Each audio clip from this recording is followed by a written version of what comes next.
quick video update here. I have the transmitter tuned. I also discovered that when the transmitter has this dual coil setup, the wireless energy sloshes back and forth between the two bucking coils, creating it as energy efficient as possible. And basically here I just have an assembly of receiver coils. I discovered that you don't actually even really need the ball on top of the transmitter anymore if you just get the coils tuned perfectly enough, which I did. And basically I have the energy of all the receiver coils going into these mylar film capacitors. That's very important. They have to be the self-healing mylar film type capacitors. I was using these big DC capacitors, and for some reason half of them blew out, and I wasn't pushing them anywhere near towards their voltage limit.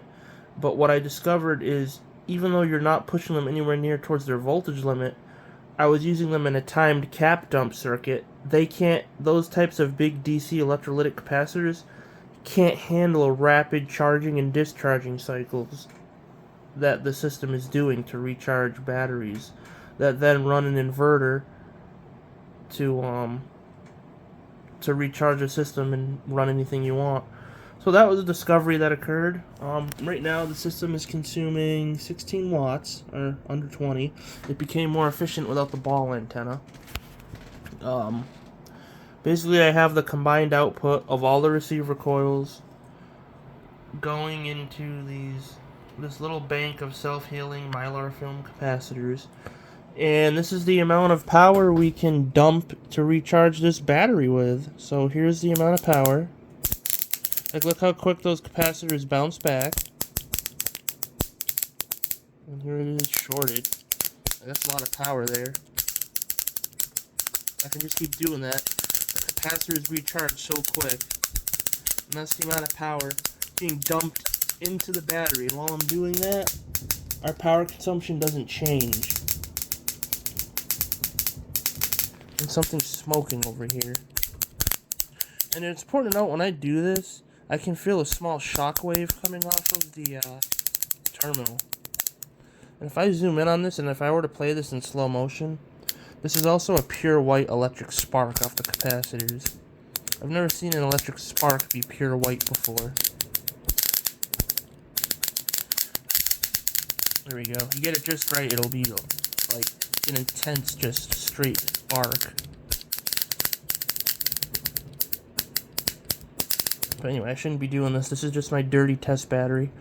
And this power, when perfected, will be dumped into that supercap bank that will then power an inverter. But anyway, I will hook this up and show you how quick the battery recharges. But before I do that, I will shut the system off so those naysayers can be like, oh, you have a hidden connection, you're not running it from that output. Well, no, that's the output. Now it's off. See? Because I switched the system off. All that power was coming from our tuned receiver coils. That's combined recharges those self-healing mylar caps, and then I dump it into a battery, and it charges very quickly. So now I'll turn it back on. We're back on, under 20 watts. I will connect it back up. I will connect it up and charge the battery and show you how rapidly it'll recharge.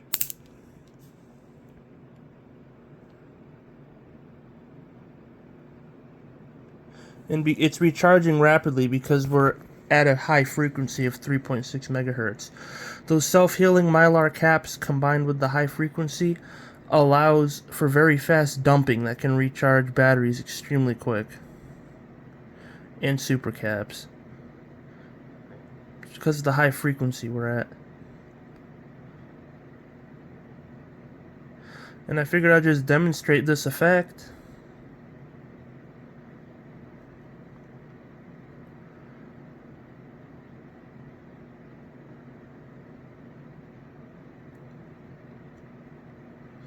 And I'll say 80% any moment now.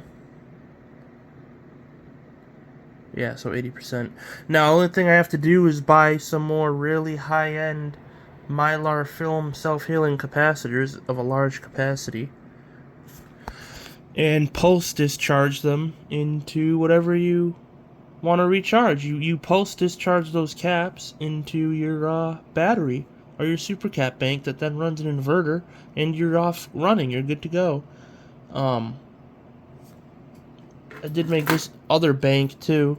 I can't use these. I'd maybe charge this up to 12 volts or something to act as a buffer when I convert the power back down. But as you see, we're already at 81%. So that's recharging. Cool stuff's going on. A lot of experimenting with this stuff. I'm trying to get the system even more perfect and more fine-tuned than I had it.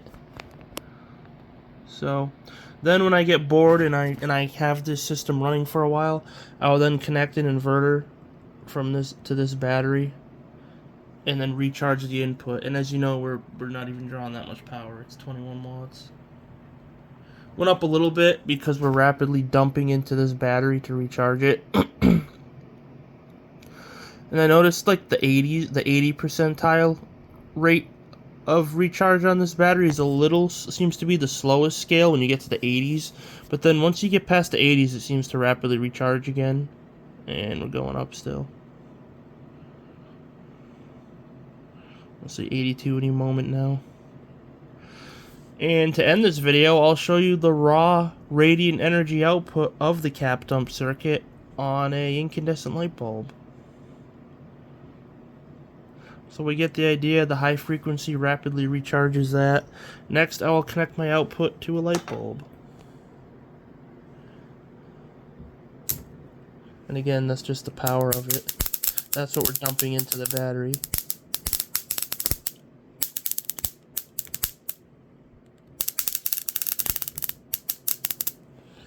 You see how rapidly those things recharge. So here's the light bulb.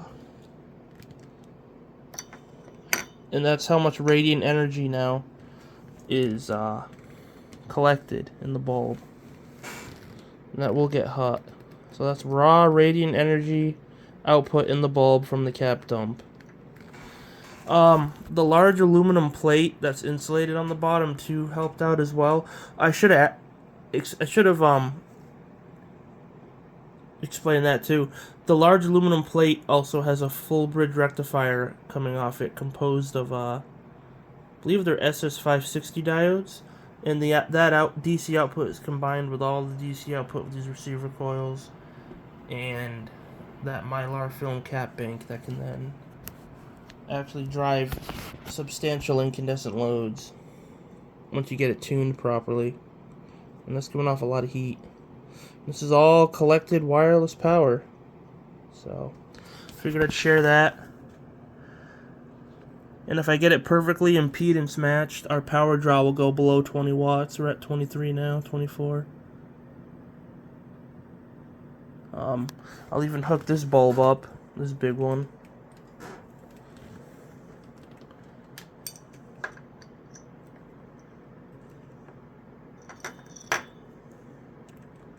Here's what that bulb looks like. So all of our collected wireless power can essentially wirelessly power bulbs. Pretty efficiently too.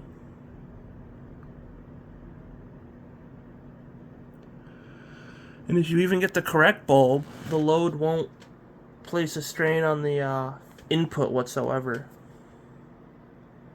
So yeah, that about ends the video. I'll connect my my cap dumping circuit back into the battery here. And I almost connected that backwards. Whoops. But yeah, here we go. It's gonna recharge again. And again, that's the power. How rapidly they recharge. And doing that places no load on it. Actually, dead shorting it makes us draw very little power, which is interesting. Dead short, and we draw the most minimal power possible, and we still have wireless power. I should probably stop doing that. And anyway, here's our rapid recharge again. We're converting the radiant energy into some kind of like amps a second by rapidly dumping it and recharging batteries are supercaps.